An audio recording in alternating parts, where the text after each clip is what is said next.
ನಮಸ್ತೆ, welcome back to my channel. ಚಳಿಗೆ ಬಿಸಿ ಬಿಸಿ ಬಾದಾಮಿ ಹಾಲು ಕುಡಿತಿದ್ರೆ ಎಷ್ಟು ಚೆನ್ನಾಗಿರುತ್ತಲ್ವ. ಇಲ್ಲಿ ಫಸ್ಟ್ ಒಂದು ಪಾತ್ರೆಗೆ 3 ಕಪ್ನಷ್ಟು ಹಾಲನ್ನ ಬಿಸಿಯಾಗಕ್ಕೆ ಇಡ್ತಾ ಇದ್ದೀನಿ. ನಾನು ಹಿಂದಿನ ದಿನ ನೈಟೇ ಒಂದು ಇಡಿಯಷ್ಟು ಬಾದಾಮಿನ ನೆನೆಸಿ ಸಿಪ್ಪೆ ತೆಗೆದು ಅದನ್ನು ಒಂದು ಮಿಕ್ಸಿ ಜಾರ್ಗೆ ಸೇರಿಸಿ ಸ್ವಲ್ಪ ಹಾಲನ್ನ ಸೇರಿಸಿ ಗ್ರೈಂಡ್ ಮಾಡ್ಕೊಳ್ತಾ ಇದ್ದೀನಿ. ನಿಮಗೆ ನೈಟ್ ನೆನೆಸೋಕ್ಕೆ ಅಥವಾ ಅಷ್ಟೋ ತನಕ ಟೈಮ್ ಇಲ್ಲಾಂದರೆ ಸ್ವಲ್ಪ ಬಿಸಿ ನೀರಲ್ಲಿ ಹಾಕಿ ಒಂದು ಕುದಿ ಬರ್ಸಿದ ಮೇಲೆ ಆಫ್ ಮಾಡಿಬಿಟ್ಟು ಅದನ್ನು ಆವಾಗ ಬಾದಾಮಿ ಮೇಲ್ಗಡೆ ಇರೋ ಸಿಪ್ಪೆನ ಆರಾಮ್ಸೆ ತೆಗಿಬೋದು. ಇಲ್ಲಿ ಹಾಲು ಚೆನ್ನಾಗಿ ಕುದಿ ಬರ್ತಾ ಇದೆ ಅನ್ನೋ ಅಷ್ಟರೊಳಗೆ ನಿಮಗೆ ಯಾವುದೆಲ್ಲ ಡ್ರೈ ಫ್ರೂಟ್ಸ್ ಬೇಕು ಅದನ್ನು ಈ ರೀತಿ ಕಟ್ ಮಾಡಿ ಇಟ್ಕೋಬೇಕಾಗತ್ತೆ. ನಾನಿಲ್ಲಿ ಬಾದಾಮಿ ಮತ್ತು ಪಿಸ್ತಾನ ಕಟ್ ಮಾಡಿ ಇಟ್ಕೊಳ್ತಾ ಇದ್ದೀನಿ.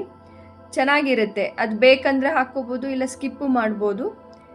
ಸೇರಿಸಿದ್ರೆ ಒಂಥರ ಎಕ್ಸ್ಟ್ರಾ ಪಂಚ್ ಇರುತ್ತೆ ಅಂತ ಹೇಳ್ಬೋದು. ಅದಕ್ಕೆ ಕುಡಿತಾ ಇದ್ದಾಗ ಮಧ್ಯ ಮಧ್ಯ ಬಾಯಿ ಸಿಗ್ತಾ ಇದ್ದರೆ.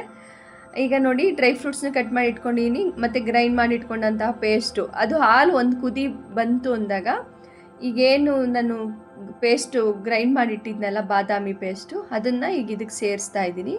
ನಾನು ಎಲ್ಲೂ ನೀರು ಸೇರಿಸಿಲ್ಲ. ಅದು ಗ್ರೈಂಡ್ ಮಾಡಿದ್ದು ತೊಳಿಬೇಕಾದ್ರೆ ಮಾತ್ರ ಸ್ವಲ್ಪ ತೊಳೆದಿದ್ದ ನೀರನ್ನ ಸೇರಿಸಿರೋದು ಬಿಟ್ಟರೆ, ಇದು ಹಾಲಿಗೂ ಅಷ್ಟೇ ತುಂಬ ಹೊತ್ತು ಕುದಿಸ್ಬೇಕಂತ ಇಲ್ಲ. ನಾನಿಲ್ಲಿ ಒಂದು ಅರ್ಧ ಕಪ್ನಷ್ಟು ಸಕ್ಕರೆನ ಸೇರಿಸ್ತಾ ಇದ್ದೀನಿ. ಆಲ್ಮೋಸ್ಟ್ ಇದು ಒಂದು 4ರಿಂದ 5 ಜನಕ್ಕೆ ಆಗೋವಷ್ಟು ನಾನು ಬಾದಾಮಿ ಹಾಲು ಮಾಡ್ತಾ ಇರೋದು. ಮತ್ತು ಸ್ವಲ್ಪ ಕೇಸರಿನ ಸೇರಿಸ್ಕೊಳ್ತಾ ಇದ್ದೀನಿ. ನಿಮಗೆ ಈ ಜಾಗದಲ್ಲಿ ಸಕ್ಕರೆ ಬೇಡ ಅನಿಸಿದ್ರೆ ಬೆಲ್ಲ ಕರಗಿಸಿ ಎಂಡಲ್ಲಿ ಮಿಕ್ಸ್ ಮಾಡಿ ಕುಡಿಬೋದು. ತುಂಬ ಕುದಿಸ್ಬಾರ್ದು ಬೆಲ್ಲ ಹಾಕಿದ ಮೇಲೆ. ಇಲ್ಲ ಡೇಟ್ಸ್ ಬರುತ್ತಲ್ಲ, ಆ ಖರ್ಜೂರನ ಪೇಸ್ಟ್ ಮಾಡಿ ಕೂಡ ಸೇರಿಸ್ಕೋಬೋದು. ಆವಾಗ ಇನ್ನೂ ಹೆಲ್ತಿಯಾಗಿರುತ್ತೆ. ಇದು ಮಳೆಗಾಲದಲ್ಲಿ ಬಿಸಿ ಬಿಸಿ ಚೆನ್ನಾಗಿರುತ್ತೆ. ಚಳಿಗಾಲದಲ್ಲಿ ಫ್ರಿಡ್ಜಲ್ಲಿಟ್ಟು ತಣ್ಣಗೆ ಕುಡಿಯೋಕ್ಕೆ ಸಖತ್ತಾಗಿರುತ್ತೆ. ಈ ಕಟ್ ಮಾಡಿಟ್ಕೊಂತಹ ಡ್ರೈ ಫ್ರೂಟ್ಸ್ನ ಸೇರಿಸಿ ಸರ್ವ್ ಮಾಡಿದ್ರೆ ಆಯಿತು. ನಿಮ್ಗೆ ಹೇಗೆ ಅನ್ನಿಸ್ತು?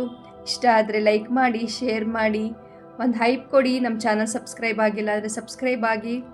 ಮತ್ತೆ ಸಿಗುವ ನೆಕ್ಸ್ಟ್ ವಿಡಿಯೋದಲ್ಲಿ. ಬಾಯ್. ಟ್ರೈ ಮಾಡಿದ ಮೇಲೆ ಕಮೆಂಟ್ ಮಾಡಿ ಹೇಗೆ ಅನ್ನಿಸ್ತು ಅಂತ.